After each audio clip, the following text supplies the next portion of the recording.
Artificial వరల్డ్లో మనం ఒక ఒక బాక్స్ కట్టుకొని అందులో ఉన్నాం. మనం జస్ట్ మనకు గోడ అడ్డంతే, గోడ అవతల నేచర్ ఎంతో ఉంది. సో గోడ అవతల ఉన్న నేచర్ని మనం ఏమీ ఎంజాయ్ చేయలేని పరిస్థితిలో మనం ఉన్నాం. ఇదే పరిస్థితి ఇలా ఉంటే నెక్స్ట్ మన పిల్లల పరిస్థితి ఏంటి? అసలు ఇండియాలో విటమిన్ డి లోపం ఏంటి అసలు నాకు అర్థం కాదు. ఇప్పుడు వేరే కంట్రీస్ ఉన్నాయి కూడా వాళ్ళకి ఎండ ఉండదు కాబట్టి, వాళ్ళకి ఎండ ఉండదు. ఏ జన్మాక శివరాత్రి అని ఏదో సంవత్సరంలో ఒకసారి 2 సార్లు ఎండ వస్తుంది. అదే మహాభాగ్యం. వాళ్ళకి మనకి ఎంత ఉంచుకొని మనం విటమిన్ డి ట్యాబ్లెట్లు మనం మన ఇండియాలోనే ఎక్కువ అమలు అవుతున్నాయి. మనకేం డిఫిషియన్సీలు ఉండవండి. Calcium deficiency, vitamin deficiency, iron deficiency, ఈ డిఫిషియన్సీలు మనకేం ఉండవు. ఎందుకు ఉండవు అంటే మనం నేచర్కి ఎంతో కొంత మనం కనెక్ట్ అయితే ఇవేమి ఉండవు. సో వాటిని మనం మిస్ అవుతున్నాం అంతే. కనీసం మనం నెక్స్ట్ పిల్లలకన్నా అలవాటు చేయగలిగితే ఎలాంటి ఇబ్బందులు ఏముంటాయి. మనకి రకరకాల వంటకాలు ఉండేవి. మనకి ఈ డిఫిషియన్సీలు మినరల్స్, విటమిన్స్ ఇలాంటి డెఫిషియన్సీ లేకుండా ఎందుకు ఉండేవి అంటే మనకు ఆ పదమే తెలియదు. మనకు ఆ పదం గట్ హెల్త్ ఇలాంటి పదాలు మనకు తెలియదు. అంటే మనకు అవసరం లేదు. మనకు అన్ని అద్భుతాలు ఉన్నాయి. మనకి తర్వాణి చారు తాగామనుకోండి, తర్వాణి చారు సంవత్సరంలో ఒకసారి తాగామనుకోండి, గట్ హెల్త్ అంతా క్లీన్ అయిపోతాం. విటమిన్ బి12 ఎప్పటికీ ఆ సంవత్సరంలో మీకు అసలు డిఫిషియన్సీ రాదు. నల్లేరు పచ్చడం లేదా చిమ్నీ వంటలో తిన్నామనుకోండి, కాల్షియం డిఫిషియన్సీ ఉండదు. తోటకూర పెసరపప్పు లేదా మునగాకు పెసరపప్పు, పొన్నగడ్డి కూర పెసరపప్పు ఇలాంటివి తిన్నామనుకోండి, కందా పచ్చడి తిన్నామనుకోండి, ఐరన్ డిఫిషియన్సీ ఉండదు. సంవత్సరంలో ఒకసారి. అందుకే మనకి ఆషాఢ మాసంలో కందా పచ్చడి తినాలని చెప్తారన్నమాట. ఎందుకంటే కనీసం ఆ ఒకసారి తింటారని. లేదా మనకి పండగల్లో అట్లా క్రియేట్ చేస్తారన్నమాట. ఇప్పుడు నాగుల చవితి వచ్చింది అనుకోండి, ఖచ్చితంగా చిమ్లీ తింటాం. బెల్లం, నువ్వులు, కుమ్మిని మనం ప్రసాదంగా వేస్తాం. అదేంటంటే అది కాల్షియం, ఐరన్ రెండు ఉంటాయి. మీకు బెల్లం, నువ్వులు కలిసిన అందులో ఉన్నంత కాల్షియం, ఐరన్ మీకు ఎదురు ఉండవండి. మీకు చక్కగా మీకు పిల్లలు చాలా మంది బెడ్ వెట్టింగ్ అంటే జనపిల్లలు పక్కనే పాస్పోర్ట్ వేస్తున్నారంటే అని చెప్తుంటారు ఒక మీరు. దానికోసం మందులో టానిక్లో తిరుగుతుంటారు. ఏం లేదు, చక్కగా చిమ్మిలి వంటలు చిన్నవి ఒక 20 days పెట్టండి, బెడ్ వెట్టింగ్ పోదు. మన వంటలు ప్రాచీన వంటలన్నీ కూడా చాలా సైంటిఫిక్గా పెట్టినవి. ఏ సాంబార్ కలిసిన, తర్వాణి చారు కలిసిన, తర్వాణి చారు ఎంత పవర్ఫుల్ టానిక్ అంటే ఎలా చేస్తారో తెలుసా మీకు? ఒక కొండ, కొత్త కొండ శుభ్రంగా కడిగి దానికి పసుపు రాసి బొట్లు పెడతారు. పసుపు రాసి బొట్లు పెట్టడం అంటే మూలం కదండి. పసుపు రాయడం వల్ల ఏమవుతుందంటే దాంట్లో బ్యాక్టీరియా చేరదు. అందుకు వంటింట్లో హైజీనిక్ అంటే అది.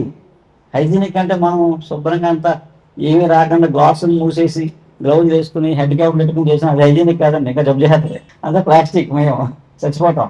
హైజీనిక్ అంటే ఇల్లు, వంటిల్లు సపరేట్గా ఉండేది. సాయంత్రం భోజనం అయిపోగానే పాసి గిన్నెలు రాత్రి ఉంచేవారు కాదు, శుభ్రంగా కడిగేసి బోలింగ్ చేసేవారు. రాత్రి అలికేసి పొయ్యి కూడా అలికేసి శుభ్రంగా పడుకునేవారు. అది హైజీనిక్. అలాగే ఆ కొండకి పసుపు రాసి బొట్టు పెట్టి రోజు వాచిన గింజి కొండలో పోస్తారు, వాచిన గింజి మళ్ళీ పోస్తారు. ఇది ముందు రోజు పోసిన పులుసు కదండి, ఆ పులుపు సరిపోదు, చింతపండు ఏకలేదు.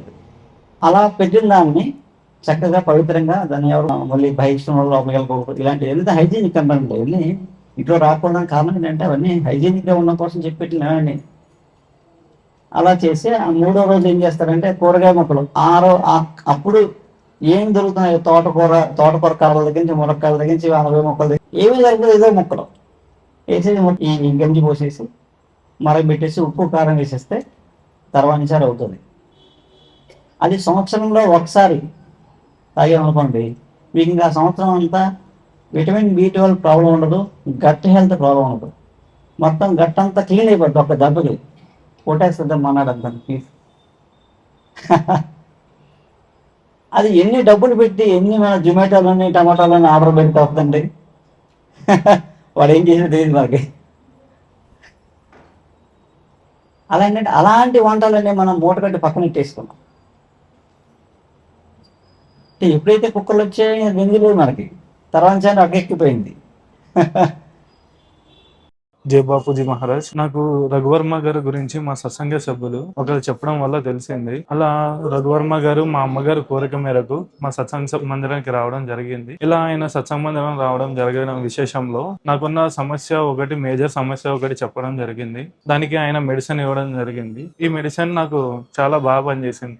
అది ఎట్లా అంటే నాకు మేజర్ సమస్య ఏంటంటే నా కాలుకి 365 రోజులు చెమట అనేది ఎట్లా అంటే మనం కాలు కడుక్కొని చెప్పులేసుకుంటే ఎలా అయితే మన కాళ్ళు తడిగా ఉంటాయో ఆ విధంగా నా కాలు తడిగా ఉండడం జరిగేది. షూ వేసుకున్నా సరే ఎవ్రీడే కొత్త సాక్స్లు వేసుకుని షూ కంఫర్ట్ డిటర్జెంట్ నీట్ గా ప్రాపర్ గా ఉతుక్కున్నా సరే స్మెల్ అనేది ఆఫీస్ లో వచ్చేసేది. ఎట్లా అంటే విత్ ఇన్ 2 hours లో పక్కన వాళ్ళకి షూ స్మెల్ రావడం అలా జరిగేది. రఘువర్మ గారు ఇచ్చిన మెడిసిన్ నేను ఒక నెల రోజులు వాడడం వల్ల నాకు ఇప్పుడు ఆ సమస్య లేకోకుండా నా చెమట సమస్య అనేది పోయింది. అది నాకు రఘువర్మ గారు ఇచ్చిన మెడిసిన్ బాగా పనిచేసింది. జై సాయి మాస్టర్, జై బాపూజీ. జై సాయి మాస్టర్ అండి. జై బాబుజీ మహారాజ్. ఈ రోజు రవర్మ గారు మా గురువు గారి సన్నిధికి KPSP కాలనీ 6th phase లో ఉన్న శ్రీ శ్రీ శ్రీ సద్గురు బాపూజీ నిలయానికి వచ్చారు. ఇక్కడ మాతో చాలా ఆనందంగా గడిపారు. చాలా మంచి విషయాలు చెప్పారు. ఇక్కడ ఎలా జీవన శైలి ఉండాలి అని చెప్పారు. అలాగే నేను కూడా రవివర్మ గారి దగ్గర మెడిసిన్ తీసుకుంటున్నాను 2 months నుంచి. చాలా వరకు యాంగ్జైటీ తగ్గింది. ఇది వరకు చిన్న చిన్న విషయాలు కూడా భయపడేవాడిని. ఇప్పుడు చాలా భయం పోయి కొంత 90% ధైర్యంగా ఉండగలుగుతున్నాను. అన్ని కార్యక్రమాలు కూడా జాబ్ లో కూడా కాన్ఫిడెన్స్ గా చేయగలుగుతున్నాను. ఇక నేను స్కిజోఫ్రెనియా పేషెంట్ అన్నమాట. చాలా రిలాక్స్ గా ఉంటుంది. ఇంగ్లీష్ మెడిసిన్ కూడా ఆల్మోస్ట్ 90% ఆపేశానండి. చాలా బాగుంది. ఇప్పుడు రవివర్మ గారికి చాలా కృతజ్ఞతలు తెలుపుకుంటున్నాను అండి. జై సాయి మాస్టర్ అండి. జై బాపూజీ.